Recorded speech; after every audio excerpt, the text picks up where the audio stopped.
Hey guys, it's Noah. Welcome back to iHollywood TV. So many of us are looking for an escape this summer with the family. One unique find on Airbnb is the Mad Hatter Cottage, located in Blue Ridge, Georgia. Here to speak with me about the cottage this morning is Airbnb hosts, the creators and owners, James and Camila. Good morning, guys. Welcome. Hey, how you doing, Noah? It's so nice to have y'all on the show. I'm doing fantastic. I'm coming to you guys from Washington, D.C. You guys are coming to me from Blue Ridge, Georgia. By the way, the cottage is beautiful. It was so nice. Thank you Thank so much. you. We put a lot of work into it. Yeah, so let's go ahead and talk more about this. So first off, tell me what interested the two of you in working together to create these amazing rental properties like the Mad Hatter Cottage, as the two of you also have another rental property available on Airbnb. James, you can take the lead on this. So we actually work quite well together. We've been married for 10 years. She hasn't killed me yet, which is a good thing. Almost 11. But so then we were sitting at home one day, and I was just scrolling through Realtor.com and just saw this cabin just popped up randomly. And I was like, oh, this is interesting. Let's take a look at it. And it didn't really make a lot of sense, the layout or anything. So when we came here, we just looked at it and we're like, this is really bizarre for an outline, for a layout. And Cammy looked at me and said, we're not buying another cabin. We bought a cabin. So we, kind of started tearing everything out. And the more we tore out, the more we looked at it, we're like, all right, this is very interesting. We just kind of had that little artsy, whimsical vibe towards everything, kind of moved from there. I mean, my recollection's a little bit different, but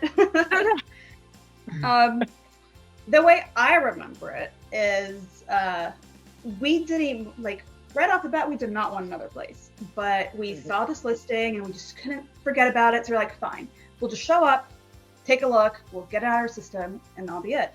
So we show up like idiots and we just loved it. But it was weird.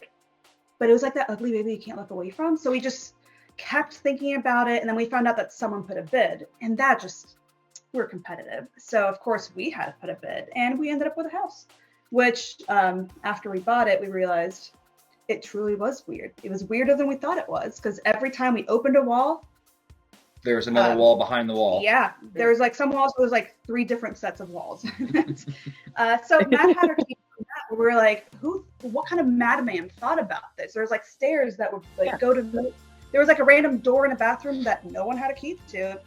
It's still there. No one has a key to it. So yeah, I think Mad Hatter stemmed from that, and we work really, really well together. So I usually create stuff and he'll build. Now, James and Camila, what was the inspiration and idea behind the theme of Alice in Wonderland? Because when you look at this property on Airbnb, you automatically think about the movie. I think as adults, we all kind of take life too seriously. And at times, why can't adults have the homes we all wish we had when we were kids? You know, when you're kids and you're like, why is every house so boring? Why is it gray? Why is it white? Like, more than Alice in Wonderland, it's more Mad Hatter, right? So like, what would a madman's house look like in the whimsical way? So we just let our imagination, like our inner kids just like went wild, and yeah, anything from like whales as lamps and clouds as the ceiling. It's just this place. It was the benefit of both worlds, because we let our imagination run wild with the American Express Platinum card. So it was just like, hey, why not? We're adulting on a real level now and getting points at the same time.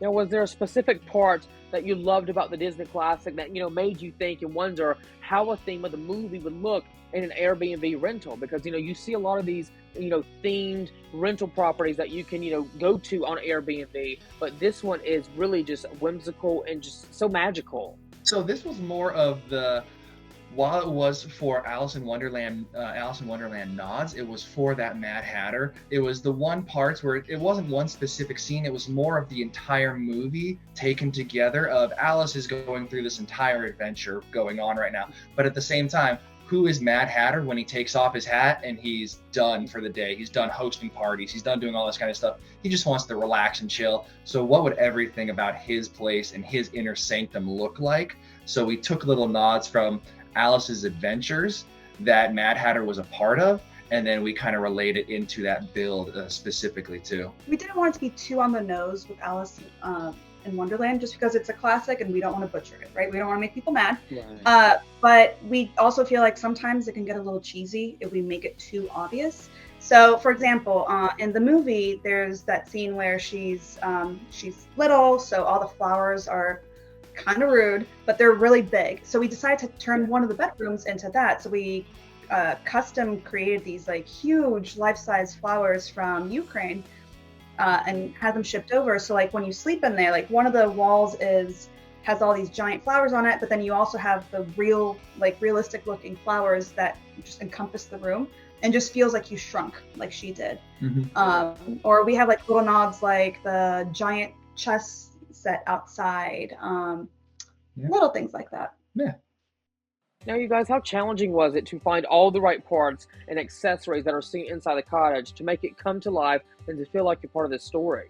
Well, initially when we started build out, we told ourselves that it's only going to take about 2 or 3 months, and it ended up taking 8 because we had a lot of details that we had to sit there and go through. Not only that, but we had to make sure the house was up to code and making sure that it was, safe for everybody to live in and hang around.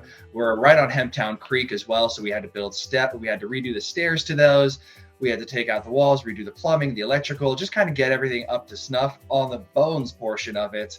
And then we started to be able to build from there. So that's what took the huge time. We literally brought it down to the studs. Yeah. And had no water, no power, and the hot Georgia heat, where we actually camp out in the covered porch with our dogs. Wow. In a tent, in July. In Georgia. You guys were really dedicated to this. Yeah. The struggle is real. It was something that was just very interesting, and it's definitely something that we'll remember for the rest of our lives. And then we'll always look at each other and go like, do you really want to do this again? In a 6-month period, we're like, yeah, I think we could start another cabin. So the way those 8 months worked is we both work in Atlanta. He owns his own clinic, and I work in accounting. So we have very, very demanding lives there. So we would work through Friday, and then we'd drive, pack everything up, drive up here, which is about an hour and a half away from Atlanta. We would work on construction till maybe 4 a.m., go to sleep in our damn tents for about 3 hours, wake up, and start all over again through Monday, where we would work remotely from here, and then head back Monday night and just start all over again. So it was a lot of sleepless nights, and maybe that's what fueled some of the craziest, best ideas of this place. Just a lot of lack of sleep and just exhaustion. But, we went a little mad in building this place. I'm sure the energy drinks were in heavy, right? I single-handedly probably kept Red Bull in business, and I even went so crazy, I started naming the woodland critters. We had Jorge, the 5-foot rat snake, who was a great guy. We had Sheldor, the turtle, who would always play hide and seek with Rogue. I would see Rogue prancing around. Rogue's our dog. Prancing around the front yard with a turtle in her mouth. I'm like, Rogue, drop the turtle, stop it. So I'd go take the turtle, put her inside, hide the turtle. An hour and a half later, she's prancing around with the same turtle. I was like, will you just leave this turtle alone? The turtle just wanted to go home. It's for my wife's so mad. It's been months. My wife's never going to believe. Daddy, I'm ready to go. Oh, yeah. So I even made a Wilson in an actual Wilson while I was building the pergola with the hot tub on it. One day I had Wilson just sitting off on the side of a tree stump, and next thing you know, I hit it with a 6x6 post, and he just fell off into the river. From Castaway with Tom Hanks, I was like, Wilson! And I ran down into the river with tools and everything on me still, grabbed him because he was over by a little cove, and I kind of snapped in my head. I was like, this is a volleyball, James. You have lost it. James had a personality, okay? He was very judgy. Now, you guys, talk to me about the layout for designing the bathroom within the Wonderland theme, as you have to actually take stairs to get up to this bathroom. I mean, it's very different, but I think it's a really neat aspect. I think it really goes along with the theme kind of well. Absolutely. So that was one of the things that made this place so strange when we got here. Right off the kitchen, it's a bookshelf now down there, but right off the kitchen, there's these, think Wild Wild West, 2x, saloon doors almost. Saloon doors with these stairs that took you to a bathroom, and that's the bathroom that has the random door. And it was so weird because like from there was yet another door that would take you to the laundry room where there was another set of stairs going down where it went to the other bathroom, right? So you could like honestly have a full-on conversation from one John to the other. So that had to go. Nothing about like having a bathroom door right next to the kitchen is just appetizing per se. So the smell that you would get from that,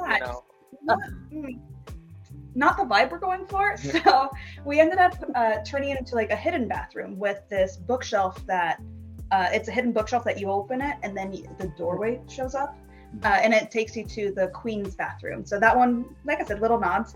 That one is themed after the queen. So it's like it's got all these pages, from books on the walls, and it's just got like very vibrant colors, like regal, vibrant queen colors. So all the books on the bookshelf though are completely real. We went through a company called Earth Books in Atlanta, and I told them my criteria. They were able to get me an entire pallet of books, and unfortunately they were only about 3.5 inches deep, so I had to run all these books through a table saw. So I made sure that all the ones that they did get me that were before 1950, I believe, I was able to save them. So we do have it in our own little library. Don't come after us, book talk. I know, I'm sorry, but we were able to get these, and it was a really cool build for that hidden door. It's basically just a Murphy door from there. And then the pages that we had from some of the other books, we tried a couple times to sand down the walls in the bathroom, and it didn't work. And then we tried staining it, and it didn't work, and it just looked terrible. So eventually she started out with, okay, hear me out. And then I think about 6 hours later, the entire bathroom, all the bathroom walls in the queen's bathroom were covered with book pages and Mod Podged and polyurethane on there, to where it was just like a makeshift collage of an entire reader's world. So some people will be like, hey, this is so amazing and so artsy. This is so cool. How did you think of it? It's like, we were going off 2 hours of sleep, 3 Red Bulls. And I was trying to hide the uglies. Yeah. And we were trying to be like, okay, this isn't staining well, and I don't want to rip this off and do it again. So book pages. Yeah. Now, what has been the reaction from the guests that have come to stay and sleep inside the cottage? Because one thing that I loved about this place was you got to write your name, where you're from, a sweet little comment about how much this stay has meant to you, and you have this laying out on a table with this notebook. And I think that's so nice. So then you can look through it and see how many people have come from all over the country to stay at this property, and also to know that they really enjoyed staying here. So all the hard work was worth it. We love hearing what our guests have to say about the place, and everyone has just been floored. I think the number one thing people say is like, oh my God, it looks just like the pictures. And it really does. The second thing people say is like, there's always something new to find. Like every time they walk past something, they find another little detail. And it's those like 2 a.m. little details of like, oh, wouldn't this be cool? Wouldn't this be cool? That people just keep finding. Even like people, we've had them come over like more than once and like, oh my God, I didn't notice this last time. And it's just because we have little hidden gems everywhere. The other thing that people just love is our light retaining wall. Mm-hmm. Originally the house, there's a hill that goes right up against the house. Well, it's a mountain, not a hill. It's a mountain. Yeah, it's a mountain. And the previous retaining wall was double lattice with a silk screen. Mm-hmm. That won't hold anything back. Yeah, it was bad. So double lattice silk screen with 6x6 pressure treated timbers that were actually attached to the house itself, acting as the retaining wall. So when the mountain moved, the house was also kind of shifting a little bit too. So we had to do some foundational work as well. But it was just such an interesting concept to where we knew we had to take that retaining wall out and dig it back. And so we kept going back and forth of, did we want to do the Diamond Pro block blocks that you would see on any old retaining wall, or did we want to do something a little bit more interesting and unique, more environmentally friendly as well? That was another hear me out kind of yeah. We had found them online, and they're from Atlanta, and they had done such a great job from other projects that we had visited with them, that they came out and they quoted us, and it was extremely expensive. But it's one of those things where I looked at it and I was like, oh, I could do this. I can do a lot of things, but that is just something that I'm like, there's no way I could have done this, because the sheer amount of size, where I was like, oh, it's going to be like a 10-foot wall. It ended up being 15 feet tall and 120 feet long, with soil baskets backed up. So it's a self-watering wall. And we planted all the plants. We've got creeping jenny, thyme, we've got jasmine, we've got honeysuckle, we've got irises and bulbs everywhere. So even now it's just overflowing to where you walk outside and you have an entire wall to your left of just different shades and varieties of greenery, where it's just something so unique. You're very isolated here in a way to where it's not, it's not creepy or anything, but you've got a house to your right, but a house to your left, but you don't see them because of the forest and all of the plants. And then so it just really immerses you into, I am just here alone, hanging out with nature, just reconnecting, whether it's I want to watch a movie, I want to read a book by the river, sleep on the daybed, and then I can just wander around and just have fun. I can go fish if I want to as well. It's just one of those things that's just unique. Now, James and Camila, tell our viewers where they should go to find out more on booking a stay at this Airbnb property. Absolutely. We have a very, very active social media presence. So we always have our links on TikTok, on Instagram, Facebook. Of course, we're on Airbnb, but the easiest way to know it's us, just go to our Instagram. If it looks crazy, it's us. And just click on the link. The Instagram social media is Mad Hatter Cottage, GA, all one word. You'll see our logo. It's a cabin with a teapot, or that's shaped like a teapot, and that's us.